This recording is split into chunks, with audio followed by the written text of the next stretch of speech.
season not too long ago. It's unfortunate. But in the meantime, I'm not going to worry too much about that. I'm just going to grab as much of these supplies as possible.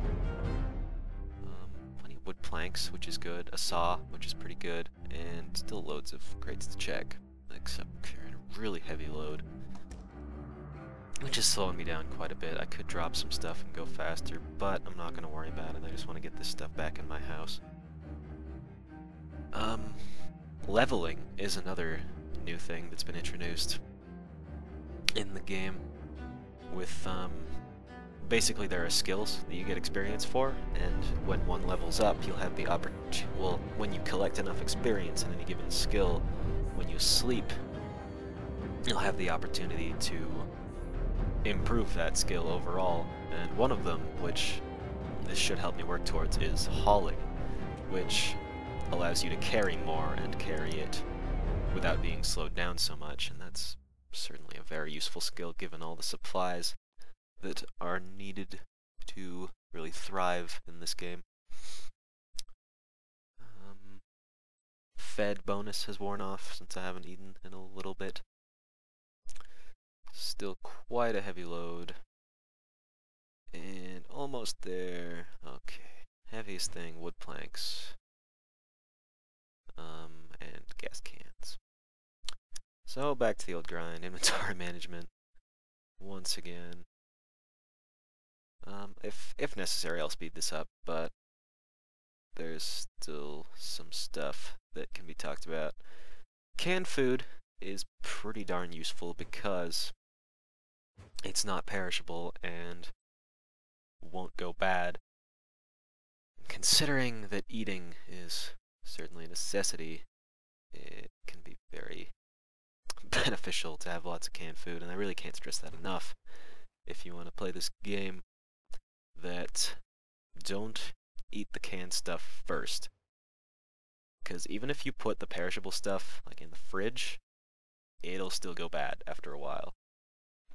Particularly raw stuff, which means even though I don't want to, I'm gonna have to take the time to cook that eventually. Cooking is another levelable skill actually, but I don't know if improving that skill makes your cooked food any more beneficial. Cooked food has other bonuses to it, like I've seen that when you cook food, it'll tend to have, what do you call it? Like a little stat bonus for your mood bonus. It'll add to happiness and reduce boredom, and that's just another nice little bonus to have. And I imagine once you get higher level cooking, become a better chef, so to speak, that will maybe increase those bonuses, but I'm not really sure. Some of the mood and status things haven't really been ironed out yet. Like, I don't know if boredom actually has any negative effects to the character's effectiveness, but I try to keep myself from getting too bored in the game, just in case. This is a lot of inventory stuff to manage, I know, but I can't help it. I'm a hoarder when it comes right down to it. I like to have as much stuff as I can, because I get the feeling, in one way or another, stuff will be useful to me. So we're just gonna head out again through these doors. I found it's generally a good idea to close the doors behind you, because if you just leave doors open, zombies will take that as an invitation to check it out, and that's not so good. NPCs can be a big problem with that, because while they pretty much always close the door behind them, which can be annoying because it makes noise when they're opening and closing doors all the time. They also have a bad tendency to, well, let me tell you in terms of a story. One time when I was playing this game, I was doing quite well. I had a lot of wood stockpiled. I had an axe,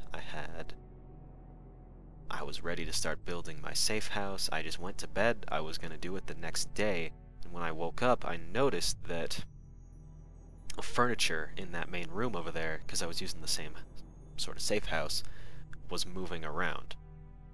And so I just sort of walked out the door of the room where I sleep in that little chair, and there was a guy standing in the hallway bleeding.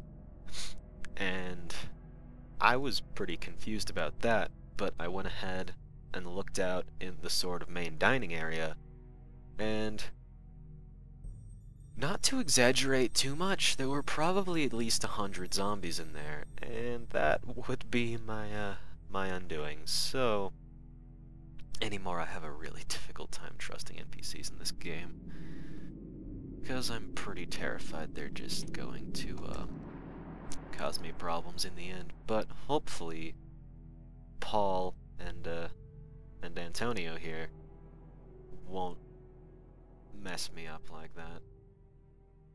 I'm gonna have to trust him. I almost forgot, we found an axe in there, which is quite good, because not only is the axe a really good weapon, it breaks down doors faster, and it can be used to chop down trees and make more of these wooden planks, which, as I explained, can be quite good. Because, if nothing else, I definitely want to start barricading those doors and windows down there, which is probably one of the biggest foils of using this place as a safe house, is those doors and windows. Because, in case you didn't notice, or didn't realize, zombies can certainly see through windows, and as of this new version, can go through the windows to get to you, and that can lead to problems. Whoops. That wasn't supposed to happen. Let's put away more of this canned stuff. That's another...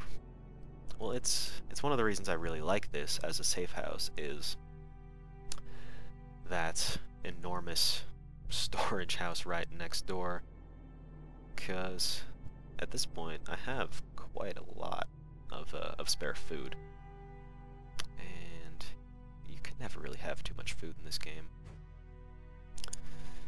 so long as you have a fridge to put all the spoilables in. Let's see, pens and pencils. I know they sound really useless, and for a while I was pretty convinced they were, but in the new update, one of the other things they added to go along with the boredom factor that is also new is that if you find a notebook or a piece of paper, you can combine it with a pen or a pencil in the crafting. Another thing I forgot to mention, you can make like journals or drawings, which can be used to reduce boredom, which I have a little bit of right now. And as I said, I don't know what effects boredom has or will have in the future, but for sake of realism, I try to keep it down. I'll grab a little bit more food, and time to have a little bit of a lie down, because I'm getting tired. Now, before I forget, the crafting little thing, as I brought up there a second ago, essentially you can combine currently up to 4 items to make other items, and there aren't a load of crafting recipes in the game. A lot of new cooking recipes were added in the most recent patch, or update rather, but can also be used to make walls and doors and barricades and stuff, as I was sort of talking about earlier with the building your own safe house. A sawed-off shotgun is one sort of unique thing. Oh hey, there's another guy in here. What are you doing? What are you doing, Philip? Oh, that's not nice. That is some rude language. I'm not... He might try to pick a fight with me. I don't like that. Hey, you just stay away, Mr. Philip. I don't want to have to kill you. Oh, jeez, excuse me. I'm sorry. I ate not very long ago.